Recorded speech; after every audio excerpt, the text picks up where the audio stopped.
Hello बच्चों, एक बार फिर से स्वागत है आपका अपने चैनल APSR में। तो पिछले लेक्चर में हम लोगों ने माइटोकॉन्ड्रिया को ख़त्म कर लिया था कि माइटोकॉन्ड्रिया के पास डबल मेम्ब्रेनस स्ट्रक्चर होता है। इनर मेम्ब्रेन पे इलेक्ट्रॉन ट्रांसपोर्ट चेन चलता है। आउटर मेम्ब्रेन जो रहता है वो परमिएबल रहता है ज़्यादा। एंड इसके अलावा जो मेम्ब्रेन रहता है वो लिपिड प्लस प्रोटीन का बना रहता है, जिसमें से F1 F0 पार्टिकल प्रेजेंट रहते हैं। एंड ये क्या रहते हैं, इंटीग्रल प्रोटीन्स वगैरह के बने रहते हैं। तो ये सब हम लोगों ने माइटोकॉन्ड्रिया के बारे में ख़त्म कर लिया था, ठीक है। इसके अलावा हम लोगों ने नेक्स्ट क्या बात किया था, कुछ मेम्ब्रेन मॉडल ऑफ मेम्ब्रेन की बात किया था, जिसमें हम लोगों ने डैनियल एंड डेविडसन का सैंडविच मॉडल के बारे में नाम सुना था। इसके बाद हमारे पास साइंटिस्ट कौन से आए थे, रॉबर्टसन, जिन्होंने 1953 में प्रपोज किया था यूनिट मेम्ब्रेन मॉडल को। लेकिन इसके पहले इन्होंने अपनी 1950s में किसके ऊपर, प्लाज्मा मेम्ब्रेन के ऊपर स्टडी स्टार्ट किया था। किसके ऊपर स्टडी कर रहे थे, प्लाज्मा मेम्ब्रेन के ऊपर, जिसके ऊपर इन्होंने 1953 में आफ्टर 1953 में क्या किया था, यूनिट मेम्ब्रेन मॉडल दिया था, सिस्टम दिया था, जिसमें क्या बोले थे कि प्लाज्मा मेम्ब्रेन जो होता है वो अदर मेम्ब्रेन जैसे mitochondrial, lysosome, Golgi body and endoplasmic reticulum and nucleus membrane के जैसा ही रहता है। इसको उन्होंने क्या नाम दे दिया था, यूनिट मेम्ब्रेन मॉडल। उसके बाद उन्होंने 1965 में एक और मॉडल दिया था, जिसको बोला जाता है ग्रेटर मेम्ब्रेन मॉडल, जो कि एक हाइपोथेटिकल था। ये सब हम लोगों ने देख लिया था, ठीक है। एंड इसके बाद हमारे पास जो अभी हम लोग पढ़ते हैं वो हम लोगों ने देखा था फ्लूइड मोज़ेक मॉडल, जो किसने दिया था, सिंगर एंड निकोलसन ने इन 1972 जो कि क्या था, इंटीग्रल प्रोटीन का चैनल रहता है, इसमें अरेंज रहता है। एंड मेम्ब्रेन को हम लोगों ने क्या बोला था, क्वासी फ्लूइड, मतलब ना वो पूरी तरीके से सॉलिड होता है, ना वो पूरी तरीके से लिक्विड का जेली लेके रहता है। और ये क्या रहता है, मोस्ट कॉन्वीनियंट मेथड मॉडल था, मतलब जो हम लोगों को ईजिली सब कुछ बता पा रहा था, ऐसा मेथड था। तो इसको हम लोगों ने क्या बोला था, मोस्ट कॉन्वीनियंट मेथड था। इसके अंदर क्या रहते थे, कुछ प्रोटीन के चैनल रहते थे, इंटीग्रल प्रोटीन्स के, ठीक है। एंड ये फ्लूइडिटी को भी शो करता था, लैटरल मूवमेंट शो करता था। इसके अलावा पंप वगैरह भी इसमें थे, हार्मोन को अंदर बाहर जाने के लिए चैनल्स प्रोवाइड करवा रहा था, एटीपी को ब्रेक करके F1 एंड F0 पार्टिकल की वजह से ये एनर्जी बनाने में भी हेल्प करा देते हैं, ठीक है। तो ये सब हम लोगों ने देख लिया था। नेक्स्ट हमको देखना है कि जो मेम्ब्रेन होता है उसका रोल क्या होता है, रोल ऑफ मेम्ब्रेन। तो पहला हम लोग देखते हैं, जो रोल ऑफ मेम्ब्रेन में फर्स्ट पॉइंट है अपने पास क्या है, transport both side entry and exit. मतलब ये हमारे पास दो मेम्ब्रेन्स है, तो इधर से आउटर इन्वायरमेंट है, इधर इनर इन्वायरमेंट है। तो इधर से अगर ये किसी चीज़ को अलाउ कर रहा है तो हम लोग क्या बोल रहे हैं कि एंट्री हो रहा है। लेकिन अगर अंदर से कोई चीज़ बाहर की तरफ जाने की कोशिश कर रहा है तो हम लोग क्या बोल रहे हैं, एग्जिट। ये क्या करता है, बोथ साइड मतलब दोनों साइड के ट्रांसपोर्ट को क्या करता है, अलाउ करता है। और इसका मेन फंक्शन क्या है, यही चीज़, transport through the entry and exit को क्या करना है, प्रमोट करना है, ठीक है। And membrane is contact with the outer environment, क्योंकि बाहर वाला जो लेयर था वो आउटर इन्वायरमेंट से कांटेक्ट में रहता है, इनर वाला इनर इन्वायरमेंट से। Entry and exit of micro molecule, कहीं पे भी माइक्रो वर्ड लिखा रहा है, माइक्रो का मतलब क्या होता है, स्मॉल, माइक्रो मीन्स क्या होता है, स्मॉल। तो entry and exit of micro molecules and mainly through the process of diffusion, clear. तो डाइफ्यूजन प्रोसेस के थ्रू क्या किया जाता है, हम लोग माइक्रो मॉलिक्यूल्स जो होते हैं, स्मॉल मॉलिक्यूल्स रहते हैं, उनको हम लोग क्या करते हैं, बॉडी के अंदर प्रोसेस क्या, बॉडी के अंदर एंट्री करने दिया जाता है, ठीक है। नेक्स्ट हमारे पास है endocytosis and exocytosis. Endocytosis responsible for macro molecule entry, मतलब अगर बाहर से कुछ लार्ज मॉलिक्यूल आ रहा है, मैक्रो का मतलब क्या होता है, लार्ज, मैक्रो मतलब लार्ज, माइक्रो मतलब स्मॉल। तो कुछ बड़े फॉरेन पार्टिकल्स अगर बॉडी के अंदर एंटर करने की कोशिश कर रहे हैं, जैसा बैक्टीरिया, वायरसेस, जो कि हमारे सेल्स के बाकी कंपैरिजन के मुकाबले थोड़े से क्या हो जा रहे हैं, बड़े हो जा रहे हैं, ठीक है। तो उस कंडीशन में हम लोग इसको मैक्रो मॉलिक्यूल्स, जैसे प्रोटीन क्या रहता है, सिंगल प्रोटीन एग्जिस्ट नहीं करता है, तो वो कई सारे प्रोटीन्स को मिला के एक बंच बना देगा। तो उसको हम लोग क्या बोल सकते हैं कि वो मैक्रो मॉलिक्यूल है। सॉल्युबल इनसॉल्युबल पुल में हम लोग देखेंगे, ठीक है। तो एंडोसाइटोसिस का मतलब क्या होता है कि मैक्रो मॉलिक्यूल के एंट्री को रिस्पॉन्सिबल रहता है, जबकि एंडोसाइटोसिस का मतलब क्या होता है कि वो रिवर्स प्रोसेस रहता है। एंडोसाइटोसिस का मतलब वो लार्ज फूड जो मॉलिक्यूल्स रहते हैं उसको अंदर से क्या करता है, बाहर की तरफ रिलीज करने के लिए क्या करता है, प्रमोट करता है, क्लियर। तो हम लोगों ने ट्रांसपोर्ट, टाइप्स ऑफ ट्रांसपोर्ट की बात करें तो यही एंडोसाइटोसिस एक्सोसाइटोसिस के बेसिस पे। तो टाइप ऑफ ट्रांसपोर्ट में हम लोग क्या देख सकते हैं, दो टाइप के ट्रांसपोर्ट हमको मिलते हैं, bulk transport, bulk transport and specific transport. नाम से आपको क्लियर हो रहा होगा, स्पेसिफिक ट्रांसपोर्ट। बल्क का मतलब क्या होता है? ग्रैप्स देखे रहेंगे तो ग्रैप्स हमेशा बंच में मिलते हैं, बल्क में मिलते हैं। तो हमारे पास बल्क ट्रांसपोर्ट में क्या होगा, हमें से जो बड़े वाले साइज के रहेंगे वही चीज़ हमारे पास जो एंट्री करेंगे वो बल्क ट्रांसपोर्ट में करते हैं, बल्क ट्रांसपोर्ट के थ्रू करते हैं। ठीक है, तो large size substance, large size substance. Clear? अब ये जो बल्क ट्रांसपोर्ट है इसमें हम लोग दो टाइप दिखाई देते हैं। एक्सोसाइटोसिस, जो अभी हम लोगों ने बात किया था, क्या होता है? एक्सो साइ एक सेकेंड, एक्सोसाइटोसिस। एंड दूसरा हमारे पास क्या होता है? Endocytosis, endocytosis. अभी हम लोगों ने देखा था जो entry of large food molecule and exit of large food molecule होते हैं। ठीक है, स्पेसिफिक ट्रांसपोर्ट में हमारे पास क्या होते हैं? जो स्मॉलर सब्सटेंस रहते हैं उसको हम लोग को क्या करते हैं? एंट्री करते हैं। ठीक है, अब जैसे मान लीजिए हमारे पास एक सेल दिया हुआ है, ये क्या है? हम लोग मान लेते हैं एक सेल है। ठीक है, अब सेल के अंदर हम लोग मेम्ब्रेन के पास से क्या करेंगे? डाइफ्यूजन परफॉर्म कराएंगे। ये सेल मेम्ब्रेन हर चीज़ को अलाउ नहीं करने वाला है, क्योंकि हमारे पास मेम्ब्रेन सेमी परमिएबल थे, सेलेक्टिव परमिएबल थे, तो हर एक चीज़ को ये अलाउ नहीं करते हैं। जैसे अगर मैं बोलूँ सेल से कार्बन डाइऑक्साइड को बाहर जाना है, ठीक है, तो कार्बन डाइऑक्साइड बाहर जाता है सेल से, ऑक्सीजन क्या करता है? अंदर की तरफ जाता है। तो ये क्या है? हमारे पास गैसेस है, तो गैसेस को भी तो ट्रांसपोर्ट करना पड़ता है ना। गैस भी तो हमारे पास ट्रांसपोर्ट ही हो रहा है ना, inner to outer, outer to inner. तो ये भी हमारे पास कोई ट्रांसपोर्ट, क्योंकि ये CO2 क्या होता है? एक मॉलिक्यूल है। ऑक्सीजन हमारे पास क्या है? मॉलिक्यूल है, भले वो गैस है लेकिन एक तरह से वो मॉलिक्यूल है ना गैस के, तो इनको भी ट्रांसपोर्ट करना पड़ता है हमको। इसके अलावा अगर मैं बात करूँ एनर्जी के लिए, हमको सेल के अंदर क्या चाहिए होता है? ग्लूकोज, तो ग्लूकोज के मॉलिक्यूल्स हो सकते हैं। सोडियम चैनल्स बॉडी को कंसंट्रेशन वगैरह के लिए, तो सोडियम एंड पोटेशियम के जो मॉलिक्यूल्स रहते हैं उनको भी हम लोग को करना पड़ता है। इसके अलावा कुछ फूड पार्टिकल्स रहते हैं, हम जो खाना खाते हैं उनको भी सेल के अंदर डाइजेस्ट होने के लिए जाना पड़ता है। तो फूड मॉलिक्यूल्स ये भी हमारे पास है। तो सेल के पास हम लोगों को इतने लोगों को क्या करना है? अंदर भेजना भी रहता है और बाहर भी भेजना रहता है। ठीक है, तो ये हमारे पास क्या रहते हैं? ट्रांसपोर्ट करने के कुछ तरीके रहते हैं। जैसे हम लोग मेम्ब्रेन देख लेते हैं। क्लियर? ऐसे मान लीजिए ये मेम्ब्रेन है और मेम्ब्रेन को हम लोगों ने क्या कर दिया? ऐसे इनफोल्ड कर दिया।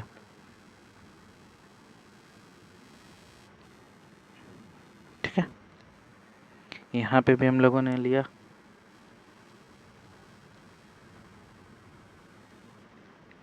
अब यहाँ पे हमको कुछ प्रोसेस चल रहा होगा, एंडोसाइटोसिस। यहाँ पे हमको क्या चल रहा है? एंडो, इनर मेम्ब्रेन है तो एंडोसाइटोसिस, एंड ये आउटर मेम्ब्रेन है तो यहाँ पे क्या चलने वाला है? एक्सोसाइटोसिस। एक्सोसाइटोसिस एंड एंडोसाइटोसिस में हम लोगों को और क्या प्रोसेस यहाँ पे चलेगा? यहाँ पे होता है phagocytosis, engulfing of food particles. Engulf का मतलब अंदर की तरफ ले लेते हैं, तो इनगल्फिंग ऑफ फूड मॉलिक्यूल्स, जिसको हम लोग बोलते हैं फाइगोसाइटोसिस, फाइगोसाइटोसिस। एंड यहाँ पे क्या चलता है? Pinocytosis, pinocytosis. मतलब ये क्या करने वाले हैं? सेल को ड्रिंकिंग लिक्विड एंट्री कराने वाले हैं, लिक्विड को क्या करने वाले हैं? अंदर की तरफ लेने वाले हैं। अब यहाँ पे हम लोगों ने क्या कर रखा है? इनगल्फ कर रहे हैं, मतलब फैगोसाइटोसिस कर रहे हैं। किसका? फूड पार्टिकल्स का। किसका? फूड पार्टिकल्स का, जो कि बेसिकली क्या थे? सॉलिड थे। ये क्या होता है? फूड पार्टिकल्स बेसिकली सॉलिड थे। एंड ये हमारे पास क्या था? आउटर मेम्ब्रेन था, आउटर मेम्ब्रेन। ठीक है, अब अंदर क्या भरा रहेगा? कुछ लिक्विड्स भरे रहते हैं, तो यहाँ से लिक्विड्स क्या करने वाले हैं? रिलीज होके इधर चले जाएंगे। इसके अलावा ये जो अंदर की तरफ ग्रुप बना रहे हैं ना, इसको हम लोग इनवेजिनेशन बोलते हैं। ये क्या है? इनवेजिनेशन। क्लियर? एंड ये हमारे पास क्या कहलाता है फिर? Food vacuoles, food vacuoles.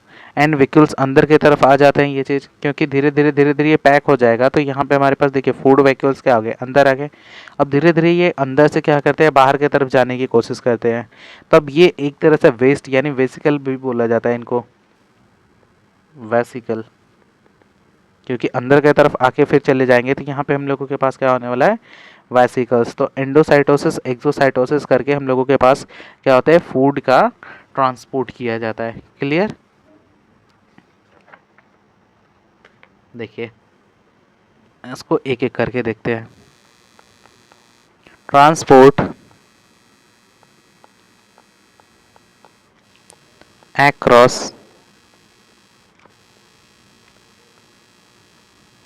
membrane,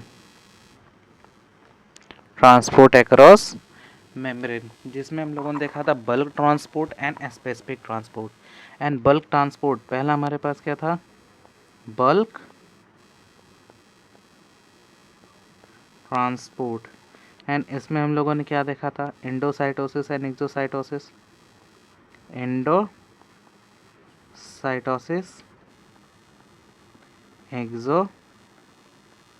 exocytosis, endocytosis and exocytosis. दूसरा हमारे पास क्या था, स्पेसिफिक ट्रांसपोर्ट, स्पेसिफिक ट्रांसपोर्ट। अब इन स्पेसिफिक ट्रांसपोर्ट में हम लोगों ने क्या क्या देखा, देखिए पहला हम लोगों ने देखा था गैस, गैस का ट्रांसपोर्ट, जो कि हमारे पास क्या थे, ऑक्सीजन एंड कार्बन डाइऑक्साइड। इसके बाद हम लोगों ने देखा वाटर का ट्रांसपोर्ट, जो कि सिंपली डाइफ्यूजन प्रोसेस से होने वाला है। इसके अलावा हमारे पास क्या होता है, लिपिड और स्टेरॉइड्स। बॉडी बिल्डर्स को देखेंगे तो आप स्टेरॉइड्स या ड्रग्स का इंजेक्शन लगवाते हैं ना बॉडी को, अपने मसल्स को जल्दी गेन करने के लिए, तो स्टेरॉइड भी रहता है, जो कि बेसिकली क्या रहता है, एक्सोक्राइन, एक्सोक्राइन ग्रैंड का क्या रहता है, सेक्रेशन रहता है। ठीक है, स्टेरॉइडल हार्मोन्स ये भी अपने पास है। एंड जितने भी रहते हैं ये स्टेरॉइड्स एंड लिपिड्स, ये क्या रहते हैं, non polar and hydrophobic, non polar और हाइड्रोफोबिक होते हैं। क्लियर? मतलब इसको हम लोग क्या बोल सकते हैं कि ये वाटर इनसॉल्युबल रहते हैं। वाटर फोबिया, हाइड्रो का मतलब ही वाटर, फोबिया मतलब क्या होता है, डरना। तो ये हमारे पास क्या होता है, water insoluble, water insoluble. And next हमारे पास क्या है, पोलर वाटर सॉल्युबल में ग्लूकोज, फ्रक्टोज जो शुगर से, ग्लूकोज, फ्रक्टोज। अब यहाँ पे ये जो होते हैं ये चार्ज नहीं होते हैं, जैसे सोडियम आयंस, पोटेशियम आयंस क्या होते हैं, चार्ज होते हैं, उन लोगों के पास कुछ चार्ज होता है। लेकिन ग्लूकोज और फ्रक्टोज जो होते हैं इनके ऊपर कोई चार्ज नहीं होता है, तो ये क्या होता है, नॉट चार्ज्ड। इसके अलावा क्या है, हमारे पास कुछ चार्ज आयंस होते हैं, जो हमारे पास होते हैं sodium, potassium ion, calcium ion, ये क्या होते हैं, चार्ज्ड होते हैं। तो इन लोगों का ट्रांसपोर्ट कैसा रहता है, स्पेसिफिक रहता है। तो हम लोगों ने दो चीज़ देखा था, bulk transport and specific transport. पहला हम लोग देखते हैं transport across the membrane of non polar substance, transport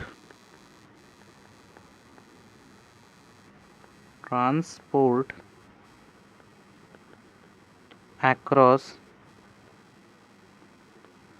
membrane of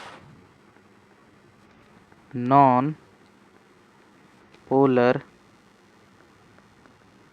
substance। पहला हम लोग किसका देख रहे हैं, non polar substance plus gas का। क्लियर? जैसे मान लीजिए ये मेम्ब्रेन है,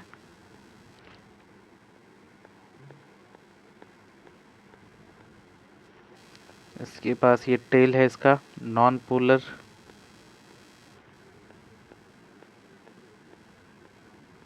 ठीक है।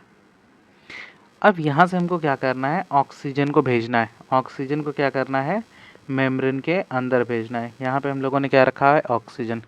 एंड यहाँ पे हमारे पास क्या है, कार्बन ऑक्साइड। तो इसको क्या करना है, अंदर से बाहर की तरफ जाना है। अब इसमें रोल आएगा आपका कंसंट्रेशन का, हाई कंसंट्रेशन, हाई कंसंट्रेशन, क्योंकि कोई भी चीज़ बड़े से छोटे की तरफ जाने की कोशिश करता है, तो जिसका कंसंट्रेशन ज़्यादा रहेगा वो हमेशा लोअर कंसंट्रेशन की तरफ शिफ्ट होने की कोशिश करेगा। तो यहाँ पे एक रोल आता है हाई कंसंट्रेशन का, कंसंट्रेशन का कंसंट्रेशन का मतलब यहाँ पे सॉल्ट क्या हो जाएगा, कम हो जाता है, ठीक है। तो हाई कंसंट्रेशन। अब यहाँ पे हम लोग मान ले रहे हैं जो H2O है, वाटर प्रेजेंट है, वाटर, और यहाँ पे ये जो है ये कितना है, 30 मॉलिक्यूल्स है। वाटर का यहाँ पे कितना मॉलिक्यूल्स दिया हुआ है, 30 मॉलिक्यूल्स। अब यहाँ पे अंदर जो है CO2, इसके पास भी अपने पास कितने हैं, 30 मॉलिक्यूल्स एग्जिस्ट कर रहे हैं, 30 मॉलिक्यूल्स। और बाहर हम लोगों ने बोला कि CO2 कितना है, 10 मॉलिक्यूल्स। अब यहाँ पे कंसंट्रेशन देखिए, अंदर की तरफ कंसंट्रेशन ज़्यादा है 30 मॉलिक्यूल्स, जबकि बाहर की तरफ कंसंट्रेशन सिर्फ 10 मॉलिक्यूल्स का है। तो ये क्या करेगा, अंदर से बाहर की तरफ शिफ्ट होने की कोशिश करेगा, क्योंकि कंसंट्रेशन इधर अलग है अपने पास, ठीक है। एंड ये देखिए बाहर अगर मैं ऑक्सीजन की बात करूँ, मान लेते हैं यहाँ पे कितना है, 20 मॉलिक्यूल्स, एंड यहाँ पे हम लोग ऑक्सीजन को मान लेते हैं कि ये कितना है, 10 मॉलिक्यूल्स। तो लो कंसंट्रेशन की तरफ शिफ्ट होने की कोशिश करेंगे ना हमेशा, तो यही चीज़ अपने पास रहता है, ठीक है। अब यहाँ पे ये जो गैस है ये भी यही चीज़ परफॉर्म करता है, ठीक है। अब गैस बेसिकली जो मेम्ब्रेन है, ये मेम्ब्रेन से सिंपली आ जा सकता है, क्योंकि ये क्या परफॉर्म करता है, simple diffusion, simple diffusion, clear.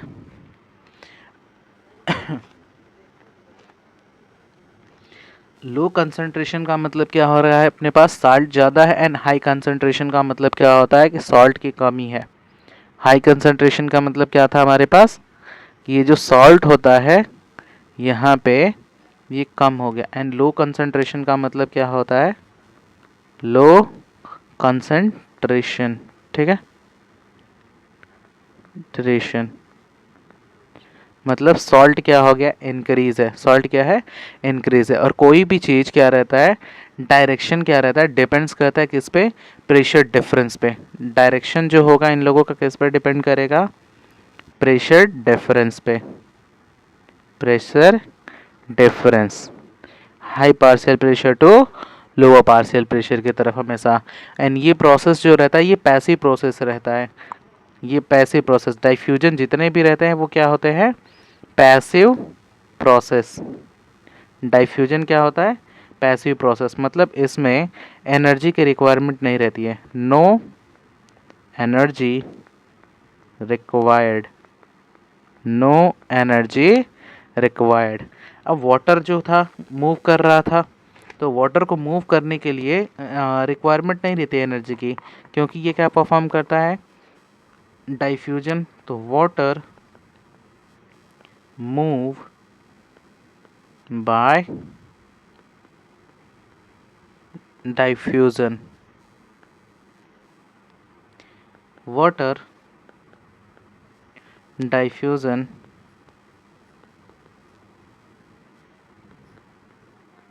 Known as osmosis.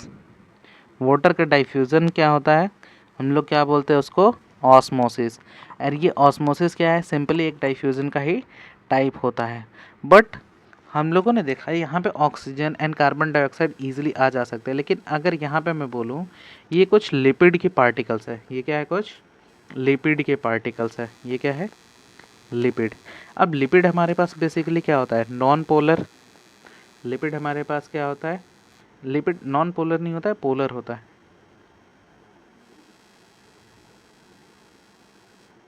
एक सेकेंड, इरेजर। लिपिड यहाँ पे हमारे पास क्या है, पोलर, ठीक है। अब ये पोलर है, मतलब ये डायरेक्ट आर पार आ जा नहीं सकता है, तो इसके लिए हमको क्या करना पड़ेगा, यहाँ पे ये घुल जाएगा यहाँ पे।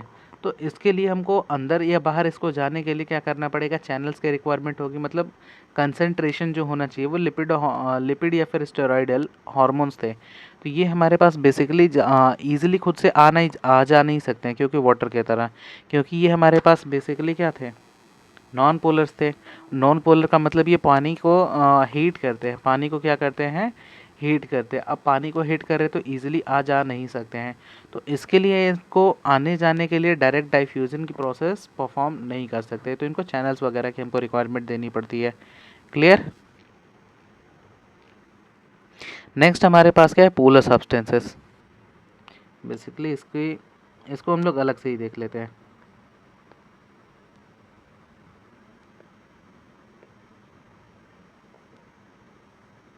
नेक्स्ट हमारे पास क्या है, पोलर के लिए, पोलर मतलब जो पानी में घुल सकते हैं। पोलर मतलब क्या है, जो पानी में घुल सकते हैं।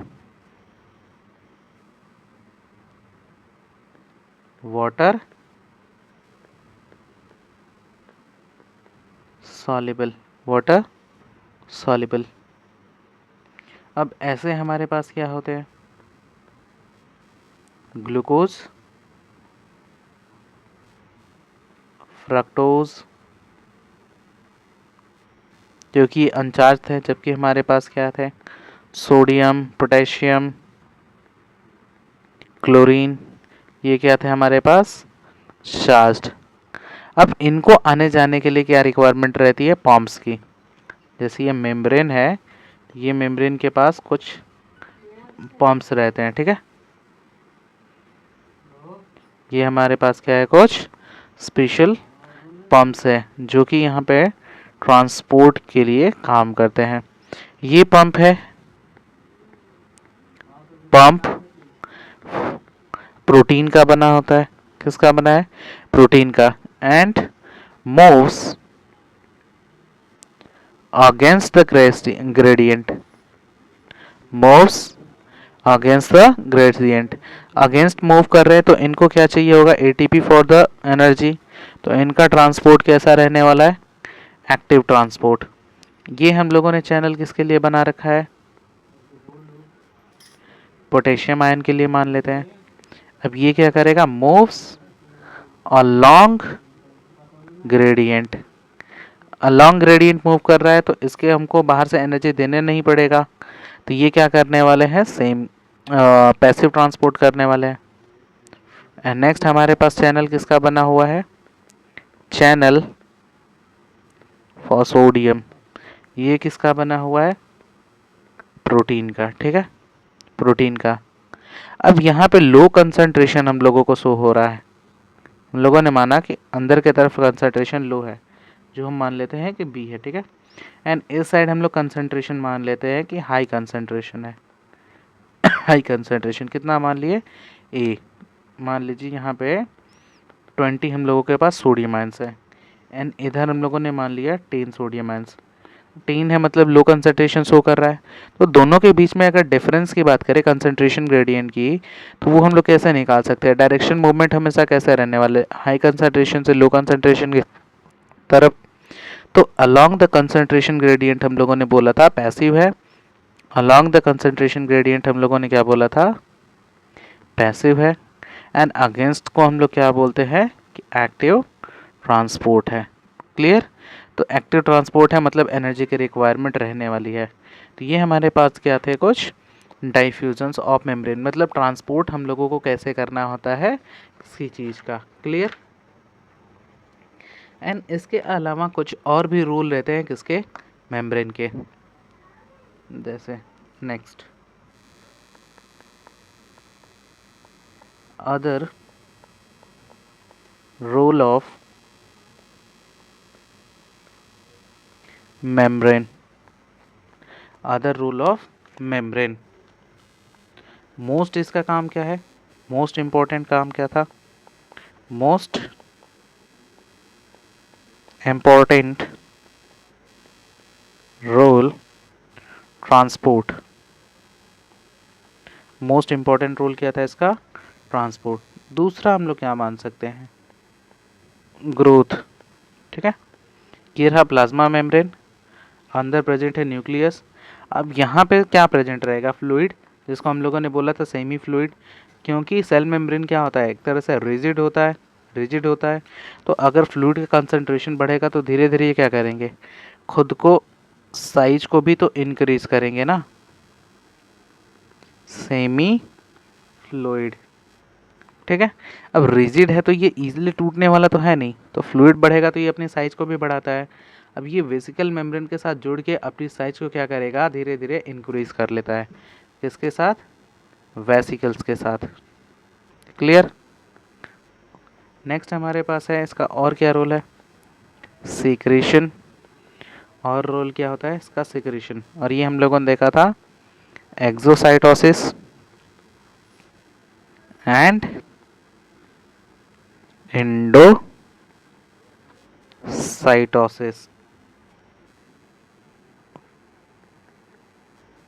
सेल इंटरेक्शन, बातचीत करना इन लोगों का अपना, सेल इंटरेक्शन।